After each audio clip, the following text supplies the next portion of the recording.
नमस्कार मंडळी, मी मयुरी स्वागत करते तुमचं आजच्या आपल्या नवीन व्हिडिओमध्ये। आणि आज आपण उपवासासाठी करणार आहोत हा वरईचा उपमा। तर चला बघूया। तर सुरुवातीला आपल्याला या वरी भाजून घ्यायच्या आहेत। त्यासाठी एका पॅन मध्ये 1 चमच तुपामध्ये मी 1 कप एवढे वरी घेतलेले आहेत। हे आपल्याला एकदम लो फ्लेमवर भाजून घ्यायचे आहेत। सुरुवातीला 5 मिनिटं भाजून झाल्यानंतर आपल्याला या वेगळ्या प्लेटमध्ये एका काढून घ्यायचे आहेत। तर मी इथे हे प्लेटमध्ये वेगळं काढून घेते आणि पुन्हा त्याच पॅनमध्ये पुन्हा एकदा 1 चमच तुपामध्ये आपल्याला याची फोडणी द्यायची आहे। तर त्यासाठी तूप तापलं की 1 मोठा चमच एवढं जिरं घेतलेलं आहे। त्यानंतर मिरची घेऊया, इथे तिखट आणि कमी तिखट अशा दोन्ही मिरच्या घेतलेल्या आहेत। त्यानंतर कढीपत्ता घेऊया। आता यामध्ये ना थोडं तिखट असेल ना तर खूप छान लागतो, तर थोडंसं तिखट प्रमाण जास्त घ्या। त्यानंतर हे परतून झाल्यानंतर मी इथे 1 बटाटा एकदम बारीक कापून घेतलेला आहे, म्हणजे तो शिजायला लवकर शिजेल यासाठी। तर 5 मिनिटं मी तेलामध्ये या तुपामध्ये परतून घेईन, नंतर बाकीचा आहे तो पाण्यामध्ये तो शिजून जाईल। तर इथे परतून झाल्यानंतर आपल्याला यामध्ये मीठ टाकायचं आहे। एक अर्धा चमच मी आधी सुरुवातीला मीठ टाकते आहे, कारण फोडणीमध्ये मीठ टाकायला मला आवडतं, कारण असं वाटतं की सगळ्याला ते मीठ लागेल।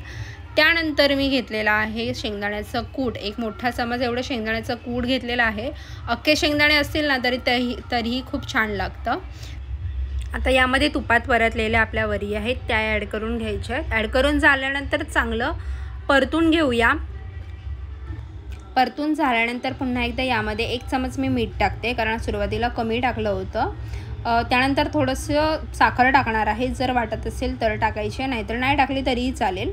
त्यानंतर हे करत असताना मी साईडला थोडंसं पाणी गरम करायला ठेवलं होतं। थोडंसं म्हणजे इथे 1 कप तांदूळ घेतलेला आहे मी वरीचा, तर 2 कप एवढं पाणी आपल्याला यामध्ये लागणार आहे। तर ते पाणी गरम करून टाकायचं आहे, त्यामुळे लवकर आपलं प्रोसेस होते। पाणी टाकून झाल्यानंतर हे असंच आपण झाकण लावून लो फ्लेमवर ठेवणार आहोत। आपल्याला पूर्ण 2 कप पाणी लागणार आहे, तर आपण हे झाकून ठेवणार आहोत 5 मिनिटांसाठी। लो फ्लेम ठेवायचा आहे एकदम। त्यानंतर पुन्हा एकदा आपण उघडून बघूया। 1-2 मिनिटांनी मी पुन्हा उघडून बघेन की पाणी कसं आटलं आहे वगैरे, त्यासाठी ढवळून घेईन। जर पाणी 2 कपमधलं उरलं असेल तर मी पुन्हा यामध्ये ॲड करेन, नाहीतर मग हे अशाच प्रकारे थोडं यामध्ये ओलावा आहे, मी पुन्हा एकदा झाकण लावून ठेवेन, म्हणजे हा जो ओलावा आहे तो पूर्णपणे सुकून जाईल आणि आपला जो उपमा आहे तो पूर्ण एकदम असा सुटसुटीत बनेल आणि एकदम असा तो चिकचिकीत होणार नाही। तर इथे बघू शकता 5 ते 7 मिनिटांनंतर मी ओपन केलेला आहे झाकण, आणि आपला उपमा जो आहे तो एकदम असा सुटसुटीत बनला आहे। मीठचं प्रमाण चांगलं ठेवायचं आहे, म्हणजे बरोबर ठेवायचं आहे, तरच याला टेस्ट येईल। तिखटही तितक्याच प्रमाणात ठेवायचं आहे चांगलं। वरून जर तुम्ही उपवासाला कोथिंबीर खात असाल तर कोथिंबीर टाकायची आणि सर्व करायचं आहे गरमागरम। उपवासासाठी बेस्ट ऑप्शन आहे। व्हिडिओ जर आवडली असेल तर व्हिडिओला लाईक करा, कमेंट करा आणि चॅनलला सबस्क्राईब करून जा।